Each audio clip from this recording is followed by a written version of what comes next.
esta mesa, quería dar paso al último interviniente, a Rogerio Roque Amaro, que es miembro de la Red de Investigadores Latinoamericanos de la Economía Social y Solidaria, más o menos.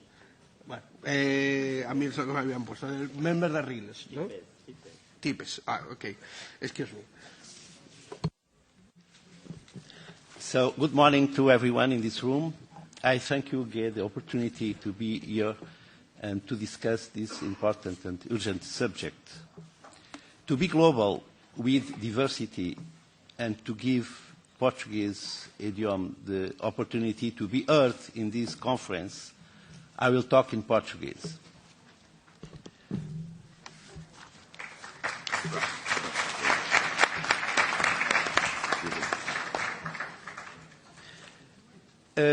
Vou, portanto, partilhar convosco, a partir das reflexões que temos feito no quadro da RIPES, a que eu pertenço,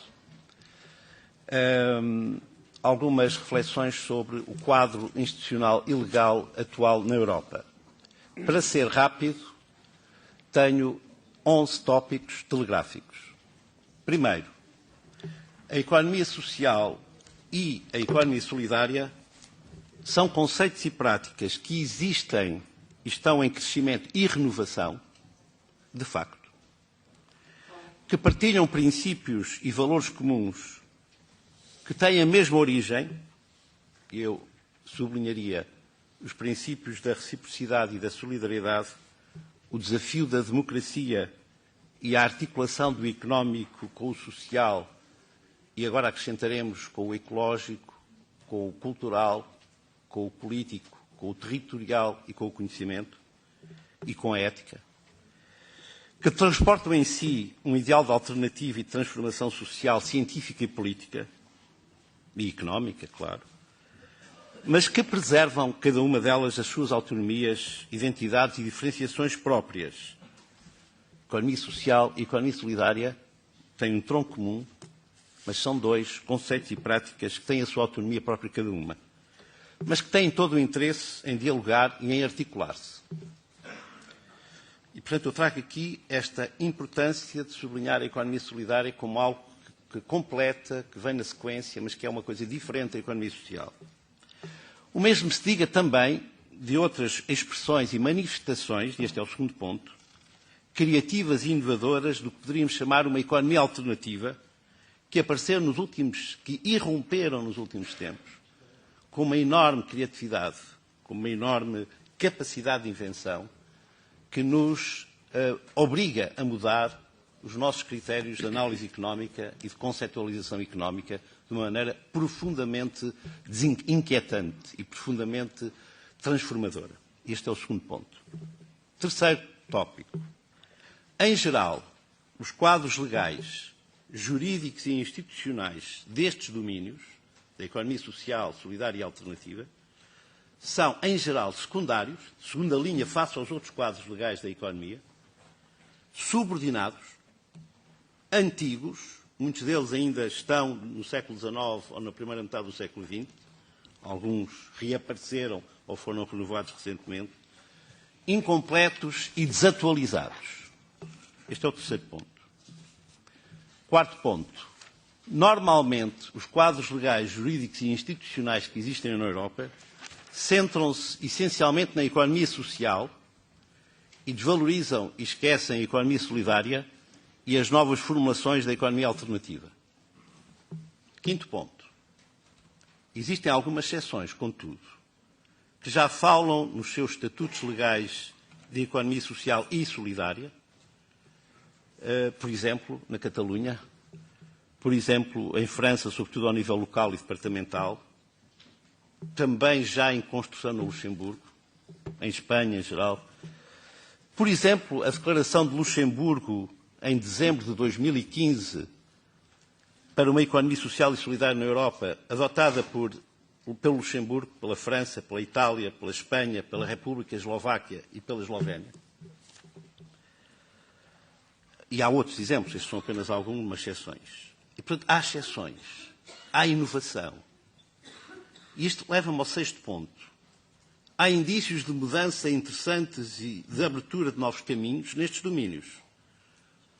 Hoje, no continente europeu, mas sobretudo noutros continentes, como em particular na América Latina.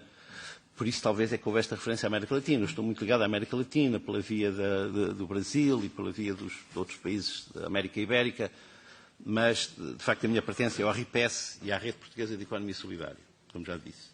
Há indícios de mudança, este é o sexto ponto, interessantes, e a abertura de novos caminhos.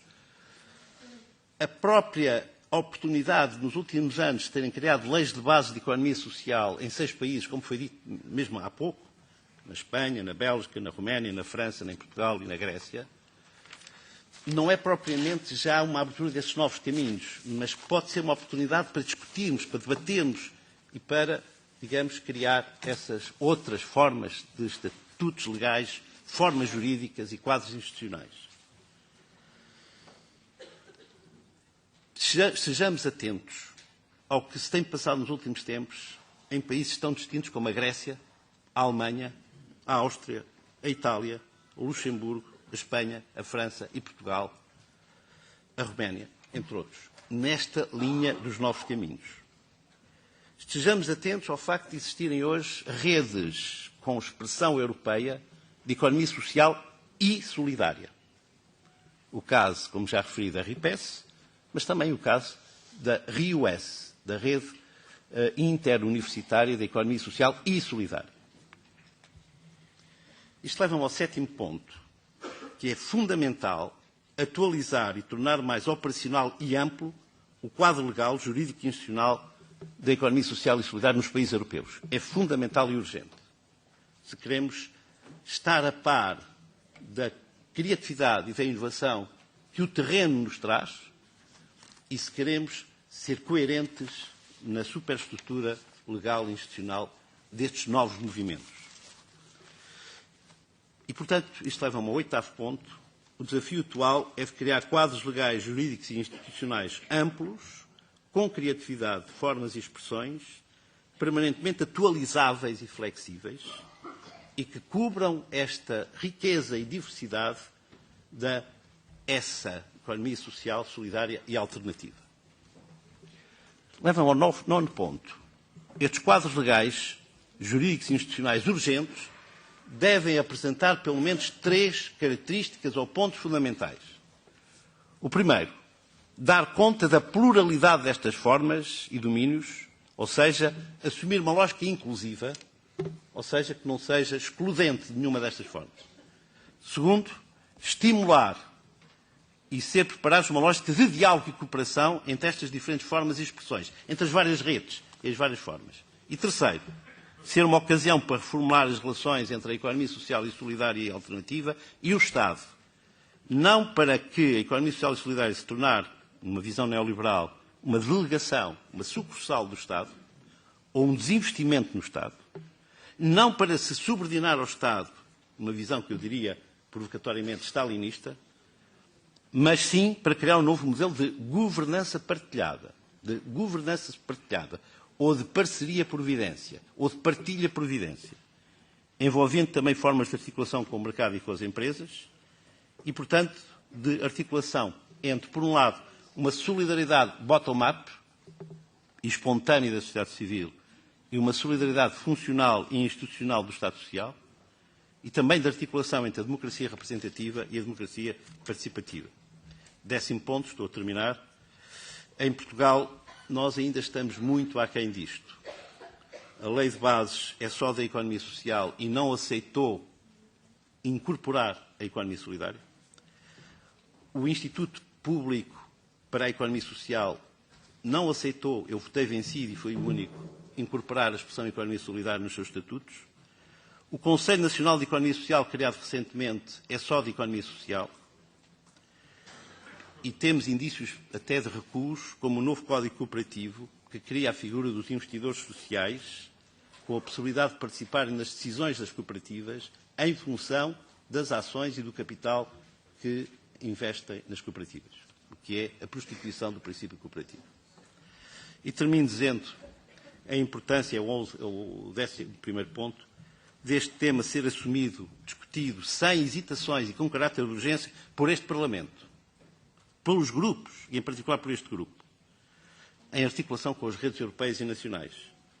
Seria muito importante que este grupo, na sequência desta iniciativa, tomasse outras iniciativas concretas e estímulos nesta direção. Muito obrigado.